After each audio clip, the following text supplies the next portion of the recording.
I almost didn't answer when my phone rang that Tuesday morning. It was early, maybe 7:15, and I was still in my scrubs from the night shift, sitting at the kitchen table with a cup of coffee I hadn't touched yet. The number wasn't saved in my contacts, but it had a local area code, so I picked up.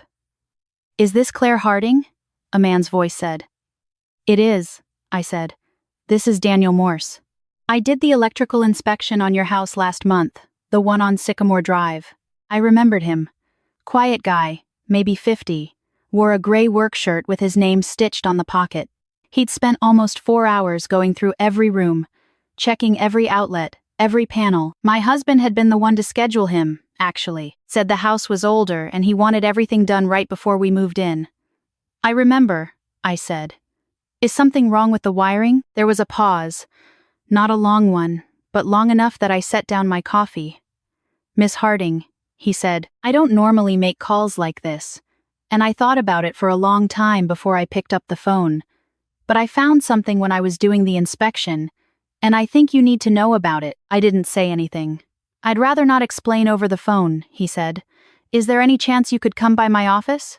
Bring someone you trust if you want, but I think you should come alone first." I remember looking out the window at the backyard. There was a cardinal sitting on the fence, just sitting there, not moving.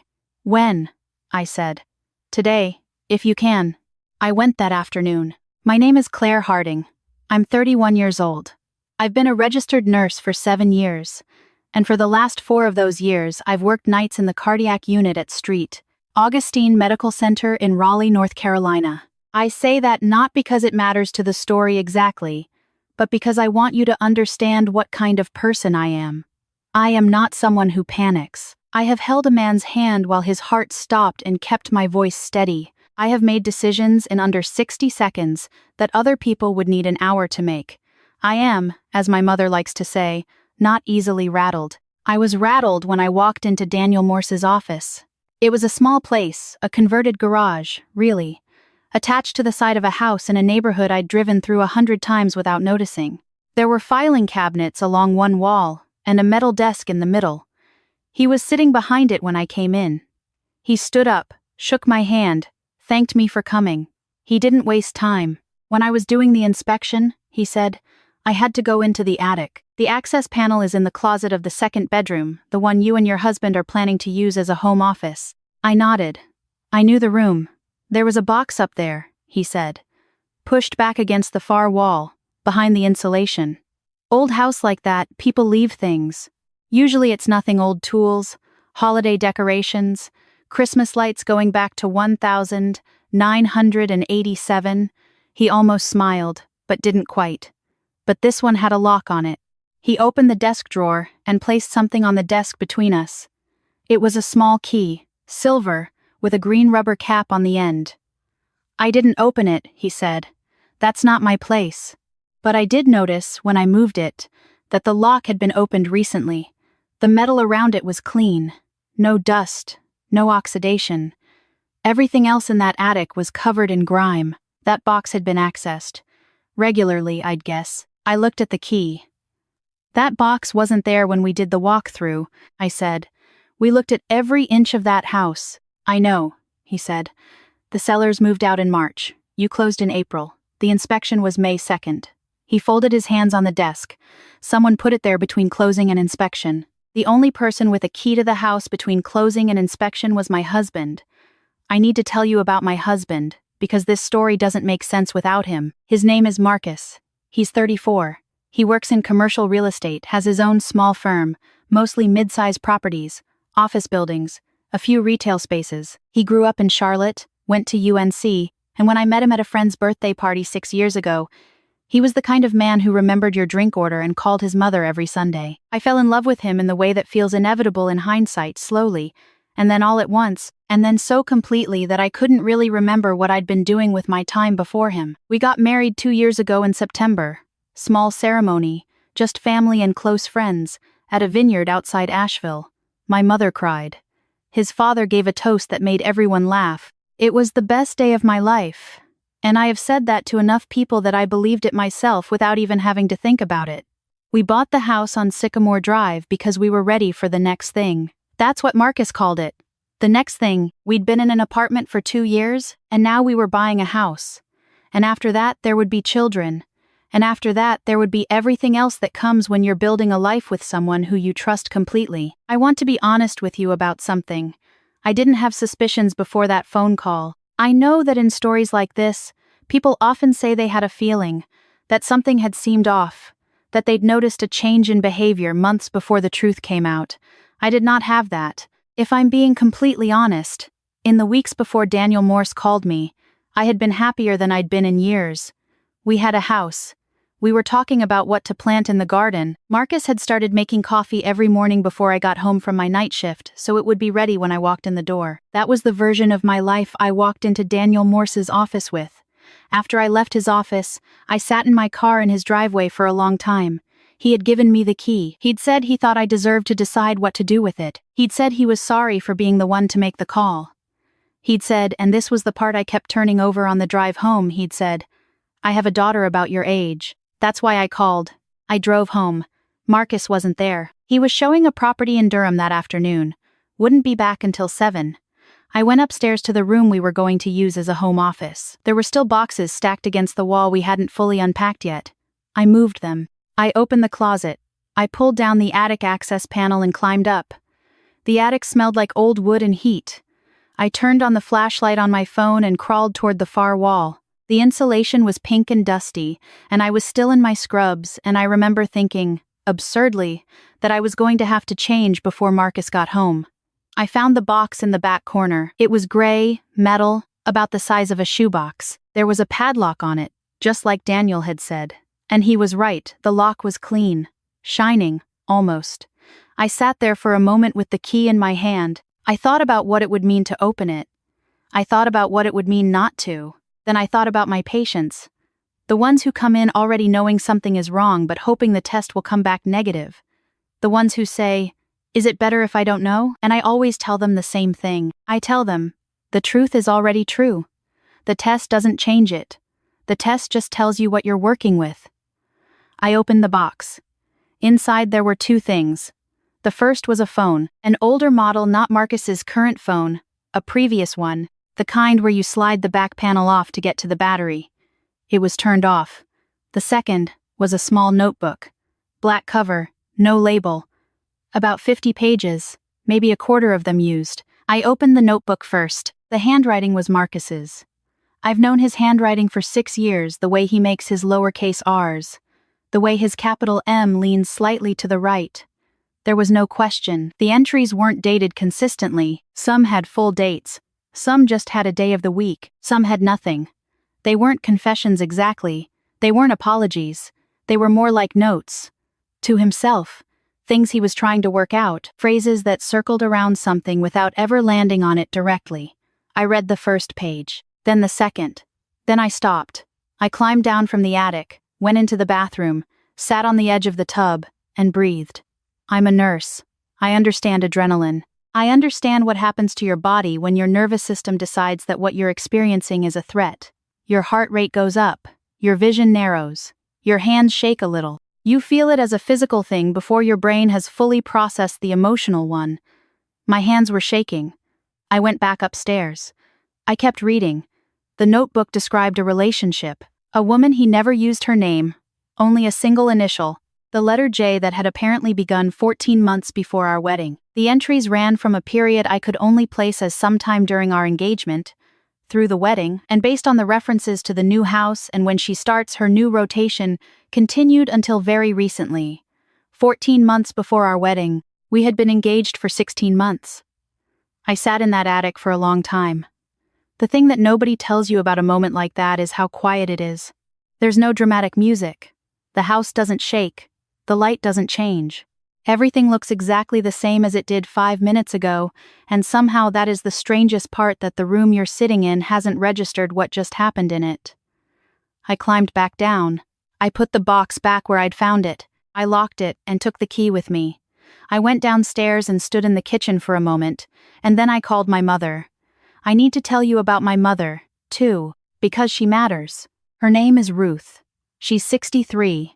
She taught third grade for 28 years, and she is the most straightforward person I have ever met in my life. She doesn't soften things unnecessarily, but she has never once in my life made me feel like I was facing something alone. When I was 8 years old and scared about starting at a new school, she sat on the edge of my bed and said, "Claire, being afraid of something new is just your brain taking it seriously. It means you care. That's not a weakness." I have thought about that more times than I can count. She picked up on the second ring. I don't remember exactly what I said to her. I know I told her what I'd found.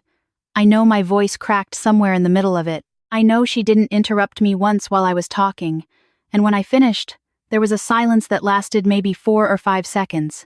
Then she said, "Come home." I said, "Mom, I can't just come home tonight," she said. "After Marcus goes to sleep or before he gets back, it doesn't matter. You don't have to do anything tonight. You just need to not be alone with this." I drove to my parents' house. It's 40 minutes north of Raleigh, up near Wake Forest, a ranch house on a quiet street that I grew up in. My mother had made tea even though it was late in the evening and warm outside. She sat across from me at the kitchen table where I'd done my homework for 12 years, and she didn't say much. She let me talk. She let me stop talking. She let me sit in the silence when I needed it. At one point I said, "I feel like an idiot." She said, "No." I said, "I didn't see it." She said, "People who are being deceived by someone they trust are not idiots, Claire. They're just trusting. That's not the same thing." I didn't sleep that night. But I didn't fall apart, either. And I think a significant part of that was because of her. I spent the next 3 days making decisions. I did not confront Marcus immediately. I know that surprises some people when I say it, but I'm going to explain the reasoning because I think it matters. When you work in medicine, you learn something about the difference between reacting and responding. Reacting is what your body does. Responding is what you choose. A reaction happens in a second. A response takes longer, and it's usually better. I needed to respond, not react. I talked to a lawyer first, a friend of a friend who specialized in family law, a woman named Patricia who met me for coffee on a Wednesday morning and listened to me for an hour and told me exactly what my options were in plain language without any filler. I took notes. I left knowing more than I'd known going in, and that steadiness, that concrete information, made me feel less like I was standing on a surface that was moving under me. I also turned on the phone from the box. It took a while to charge. When it came on, I found what I expected to find: messages, spanning a period of about 2 years. A record of something I had no idea existed, running parallel to my own life the entire time. I didn't read all of them. I read enough. There was one message, dated 3 days after our wedding, that I have not been able to fully set down. It said, "I know what I should do. I just don't know if I'm brave enough." I thought about that sentence for a long time. I'm still thinking about it. On the 4th day, I came home while Marcus was there. He was in the kitchen when I walked in. He'd made dinner pasta, the kind I like, with the cherry tomatoes and the fresh basil he'd started growing on the windowsill, because he knew I mentioned once that I thought it was nice. He looked up when I came in and smiled, and for one single second, I felt something split open in my chest. Not grief exactly, something more like vertigo, like looking down from somewhere very high. I sat across from him at the table. I let him talk about his day. I let the dinner get cold in front of me, and then I put the key on the table between us. He looked at it for a long time without touching it. I said, "I know about the box." He didn't try to tell me I was wrong. He didn't try to explain it away. I'll give him that. He just looked at the key and said, "How?" I told him about Daniel Morse, about the call, about the afternoon I'd spent in the attic. He nodded slowly, like he was trying to absorb something. I said, "I have one question. Not tonight, not right now. I'm not asking you to answer it this minute. But I need you to think about it." I paused. "Was it just her?" He didn't answer right away. I said, "That's my one question. Think about it. And when you're ready to be completely honest, actually completely honest, you can tell me." I got up. I drove back to my parents' house. He called me the next morning. I didn't pick up. He texted me a message that was long and full of the kinds of sentences people write when they're trying to say something true but are also afraid of the true thing. I read it. I didn't respond. What I did instead was go to see a woman named Diane Calloway. Diane is a therapist. She has an office in a brick building on Hillsborough Street, 3rd floor, with a window that looks out at a row of oak trees. I'd been referred to her by a colleague who said she was the best person she knew when you were trying to figure out what you actually thought versus what you were supposed to think. That is exactly what I needed. I'm not going to summarize everything Diane and I talked about over the next several weeks, because some of it is private and some of it is still unfinished in ways that don't fit inside a clean narrative. But I'll tell you the thing she said in our first session that stayed with me. She said, "What do you want?" And I said, "I don't know." And she said, "That's the most honest thing you could have said. Let's start there." I told a few people. Not many. I told my colleague Jessica, who had known Marcus for almost as long as I had, and who reacted with a quiet fury that was somehow comforting, not because I wanted anyone to be angry on my behalf, but because it confirmed that what I was feeling was proportionate. I told my brother, who is 4 years older than me, and drives a truck for a living, and who said nothing for almost a full minute and then said, "Whatever you decide, I'm with you." I did not tell anyone at work. I went into the cardiac unit every night and did my job and took care of my patients, and I think I was good at it, maybe better than usual, in the strange way that happens when your personal life is shattered and your professional life becomes the anchor. There's something clarifying about sitting with someone who is genuinely fighting for their life. It doesn't make your own pain smaller, but it does put a frame around it. One night, around 2 a.m, I sat with an older man named George, who'd come in with a serious arrhythmia. He was stable but scared, and his wife hadn't made it to the hospital yet, and he kept reaching out to hold my hand because there was no one else. I held his hand for 40 minutes while we waited for her to arrive. He said, "Are you okay, sweetheart? You look tired." I said, "I'm fine. Let's talk about you." He looked at me for a moment with the particular perception of someone who has been alive long enough to see through the careful, neutral face of a professional and said, "You know, I've been married to my wife for 41 years. And the hardest thing I ever learned was that love isn't something that just happens to you. It's something you keep choosing." He paused. "Some choices are easy. Some of them break your heart. But the ones that are yours, the ones you made yourself, you can live with those." I don't know if he knew anything specific about what I was going through. I don't think he did, but I have thought about what he said almost every day since. Marcus and I talked, more than once, in a series of conversations spread over several weeks, sitting at different kitchen tables and in a parking lot once and on the phone, because we were never quite ready to be in the same room for the full weight of it. He answered my question. The honest answer was yes, only her. He told me the rest of it in pieces, not making excuses, or at least trying not to. Some of it I needed to hear. Some of it I would have been fine not knowing. I'm not going to tell you what I decided, not because I want to be mysterious about it, but because I think the decision itself is less important than the fact that I made it without rushing, without reacting, without letting fear or anger or anyone else's opinion be the thing that pushed me. I made it in the way that Diane had suggested by starting with what I actually wanted, not what I was supposed to want. What I will tell you is what I told Marcus in our last formal conversation. That I wanted to be someone who faced the hard things clearly, that I had done that, and that whatever came next, I was going to be okay, not because I was pretending, not because I was performing strength for anyone's benefit, but because I knew myself well enough to know that I had been through difficult things before, and I had come out the other side still myself. He cried. I didn't, that day. I had done my crying privately.